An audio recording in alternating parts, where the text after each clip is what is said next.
Howdy folks, welcome to Bullish on Farming.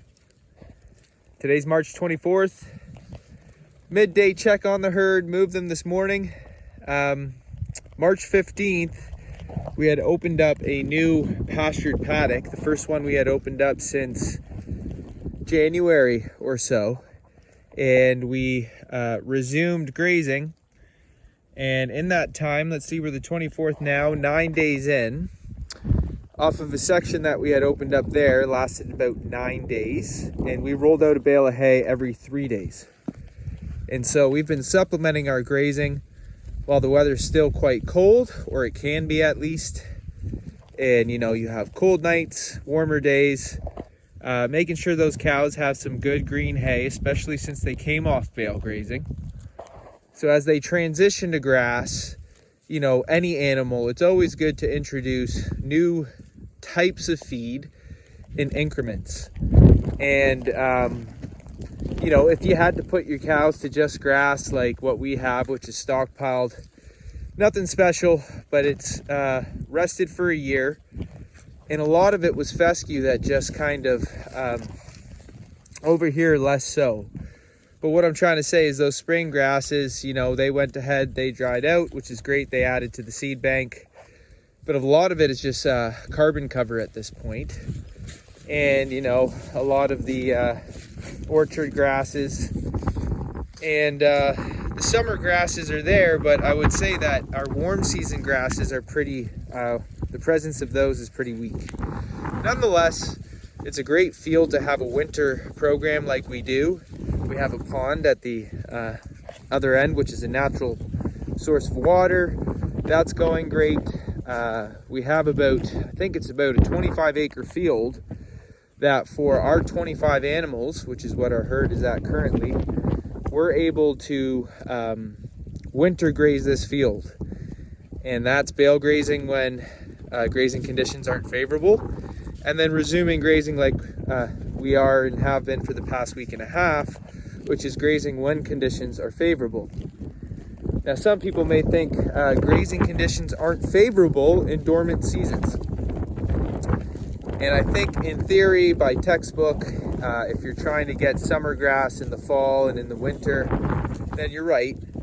But with regards to ruminant animals being able to harvest vegetation rooted in soil, I think there is a place for grazing in dormant seasons if those pieces of land have been given ample rest recovery.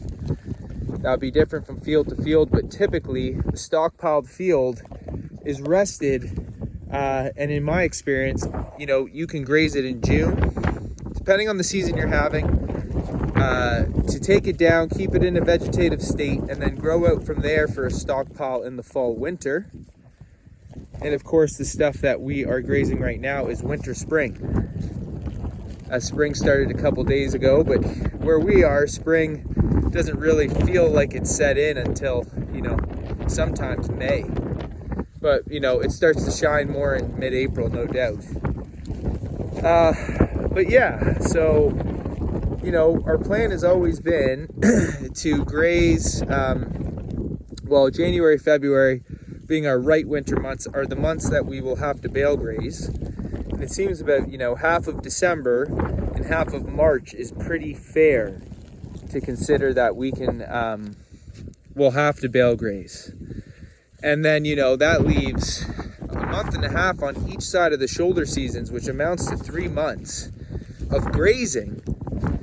Sure, you could supplement with hay, but primarily grazing and harvesting feed. And this is one of our steers right here. You know, 2 weeks out on grass, giving a bale every 3 days or so. At this time of year, and our steers looking this good.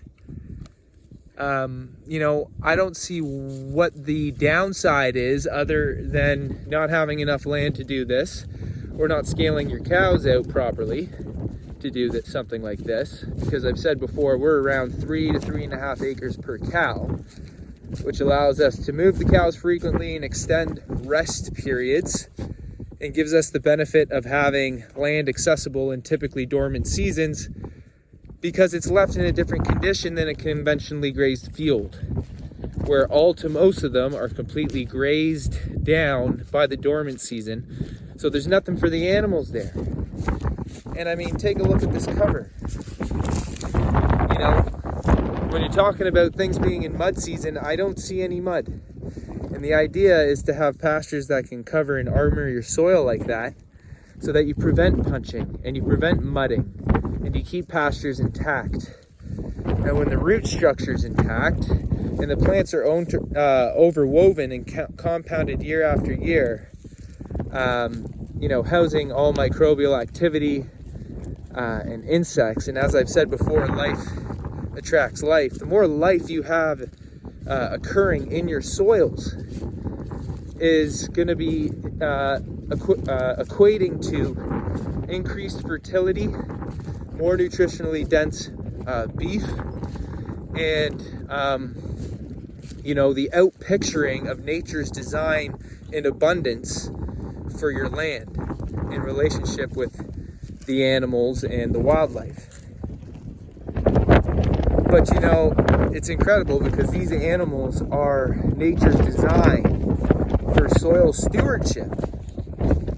And because, you know, in a modern world things are different, there are fences, there's humans managing these animals, I think that we ought to emulate nature's design with the formula for success.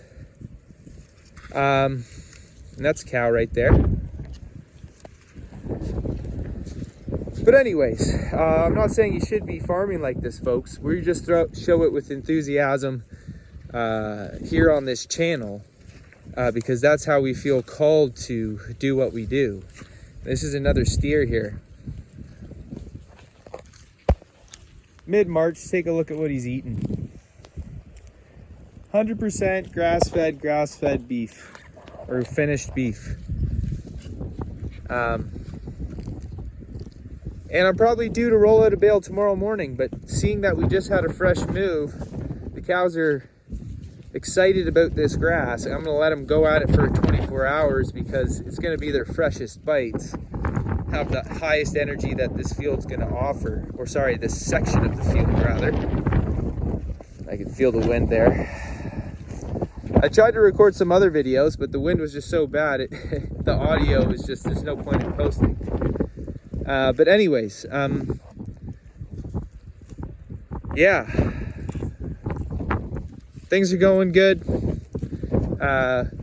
We're thinking that we're going to be getting pretty close to May by the time we're done with this section. And I'm hoping my earliest cows will be beginning of May, where we'll already have moved over to the calving field, which also has rested grass. But by May 1st, we should be grazing into the spring flush, which is what works with us on this farm and worked great last year. And so we're looking forward to it. Anyways, I'm going to cap it off here. I'd like to say thanks for stopping by and God bless you all. See you on the next one.